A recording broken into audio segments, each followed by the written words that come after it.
anything. So this one, some of you have heard before, is Letter to My Sons, Lessons for Young Man. A coward's way to call for sounds of trumpets when the going gets tough. This existence wasn't supposed to be easy. Lessons learned were meant to be rough. Scrape and bruise them knees, boys, let them earn them some cuts that dig deep enough to embed memories and focus thoughts. It's not my job to hold your hands, it's my job to love you tough.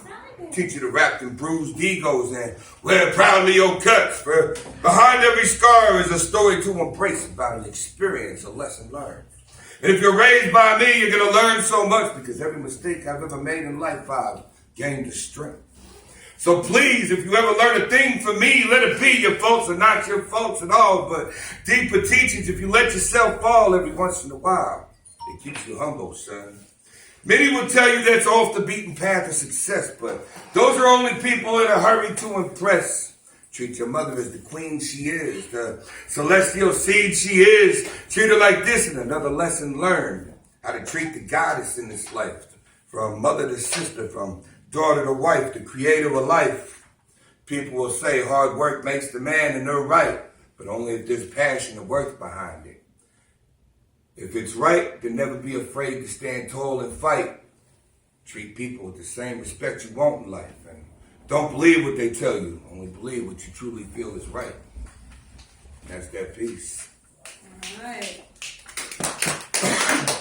So, many people that know me know I did the combat thing. I went to war twice. I was in the Army. I'm medically retired. The guys that came back with me, 6 of them died. Either murder, suicide, but they didn't make it. And at that point, with the PTSD and all the medications that the VA had me on, I was like, we're cursed. I'm going to go ahead and do this before it does me. So I committed suicide and survived. And this is called When Suicide Spoke. When all things mattered not, and all time stopped from the ticking tops to all the world's clocks, as did my breath and the beat of this one strong heart, as my emotionless dead carcass lay selfishly at peace, as the pills took charge and put to rest this mind that hasn't for years felt at ease. I wonder not how would those I left behind feel to think of a loss of me, for a loss was not what I had seen, nor was there a care for life, for me seemed life did not care, so why should I? So much was taken from me, so from here I took the path of a never-ending sleep. When suicide spoke, I listened and joined in the chatter of a deadly conversation. The power that this voice that spoke, the options that it gave me, the flash of all my failure, and all the cherished souls that left me exposed himself one last time before my eyes closed, forever I could sleep. I'm constantly on my kids and just people around, so connected and plugged into their electronic gadgets and a bunch of fucking zombies and robots and whatnot. So I wrote this piece called Uncomfortable because this is not something people really like to have smacked in their face. So I'm sitting next to you. You're sitting next to me. The only thing between us is some radio waves, 2 cell phones, a tablet, an Xbox, and a fucking TV. How do we talk to each other? What does human interaction even mean? We're all plugged in some form of fashion. All the problems in this world is just a fraction. What's going to happen when we plunge back into the dark ages and have no more functioning electronic satisfaction? I'm currently sitting on the outside of the world looking back in, and I'm telling you now, it's a sad state we're in. Tears happen. But you can't say that, especially if you're a man. Society has made you weak for feeling. Categorized as a mental illness, a pill for that and this to suppress the dangers of emotions and carry. How will they persecute my masculinity when I yell out that I'm saddened? Not depressed, that's a made-up term, but emotionally invested in mankind's current devastation. There's a wicked cloud hanging over what it means today to be human, and it doesn't include anywhere about being humane in the definition. A lack of consideration and compassion is what it takes nowadays to make it in this sea of dysfunction. filled with unhealthy, chaotic distractions, and you're nobody no more if you're not part of the political or religious faction. I'm not understanding what's the big attraction serving the current slave master life nowadays. All over this damn planet is a disaster with the doomsday just waiting to happen. Thank you. Last year for my birthday, my wife bought me a writing desk, a typewriter, a voice recorder, all the things that help me do what I do. So I believe in like spiritual energy that you can harness as an artist, and you can portray that in such a beautiful light to everybody. So I call this one Typewriter. A pleasant never known before, a systematic rhythm of energy inside, a chaotic sound of almost invisible static in the air, a vibration in my bones, a surging electricity that seems to go against the current of my blood. It sends shivers throughout as my eyes are forced open and my fingers are made to type. I'm certainly not conscious here, some sort of meditative state where my fingers feel as if they were controlled by invisible pulleys and weights, puppet strings.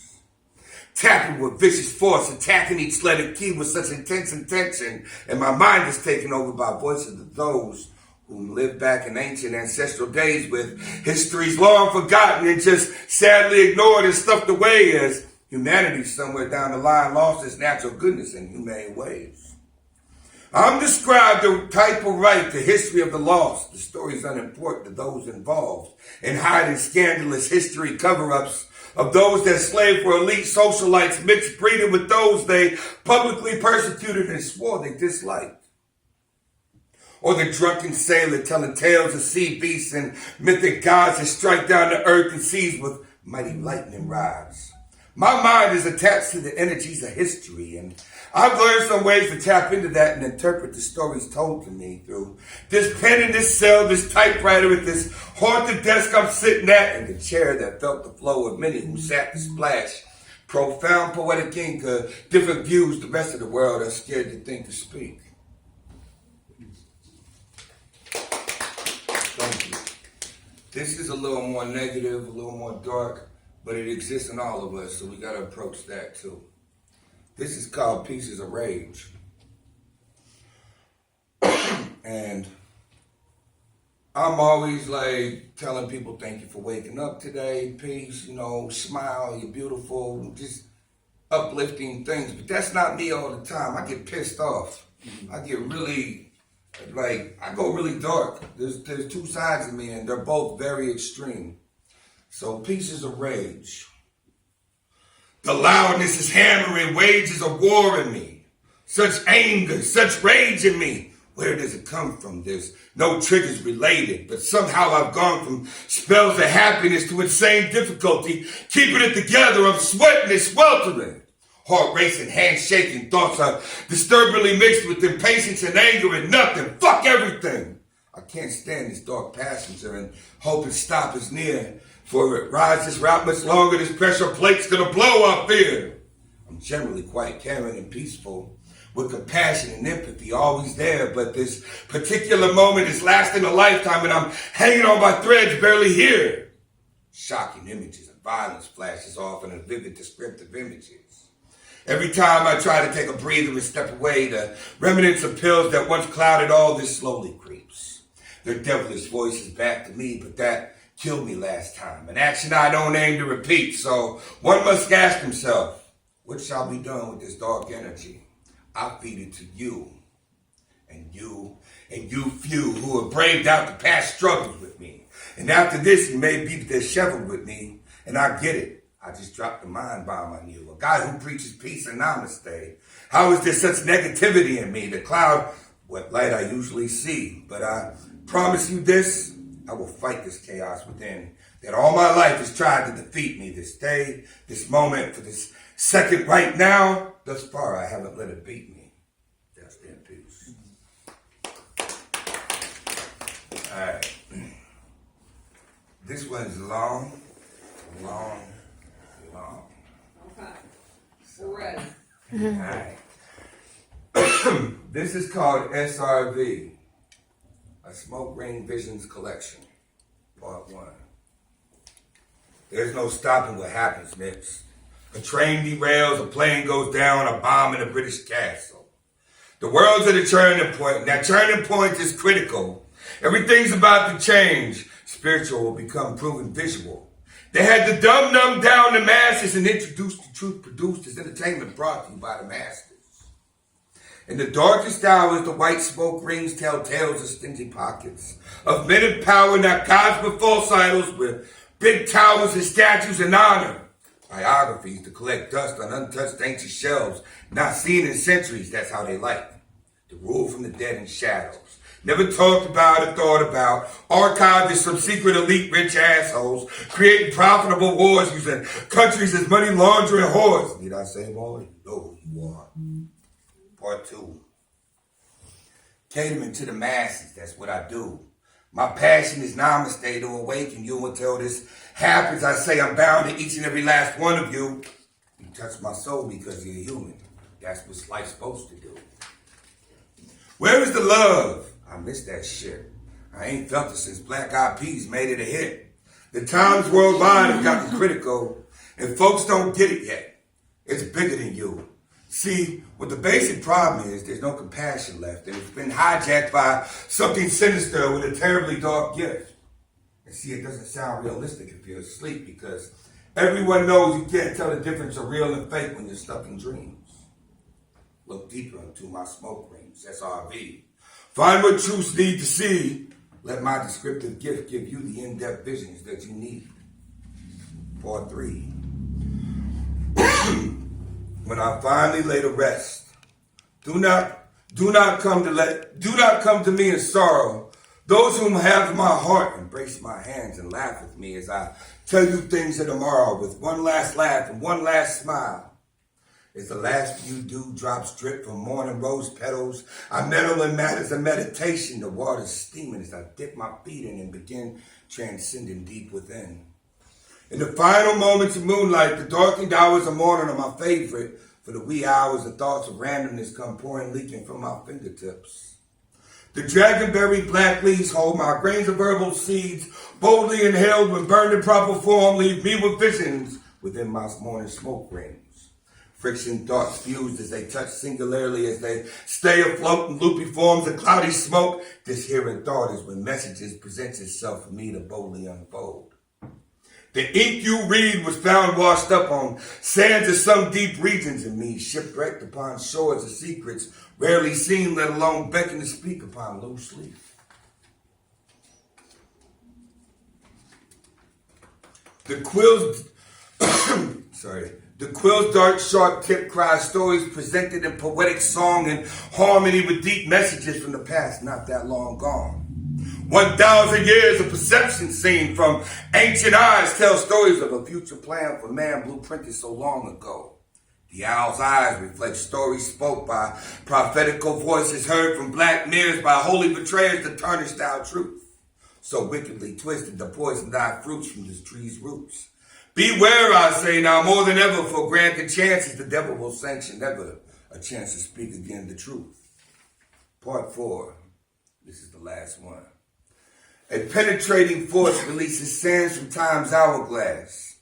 Rarely seen in such thoughts, a need for humanity to take on a rather large task, taking your lives back. But for that to happen, you need to put down the microchip devil that's equipped before it becomes permanently attached. There's few that come back from that.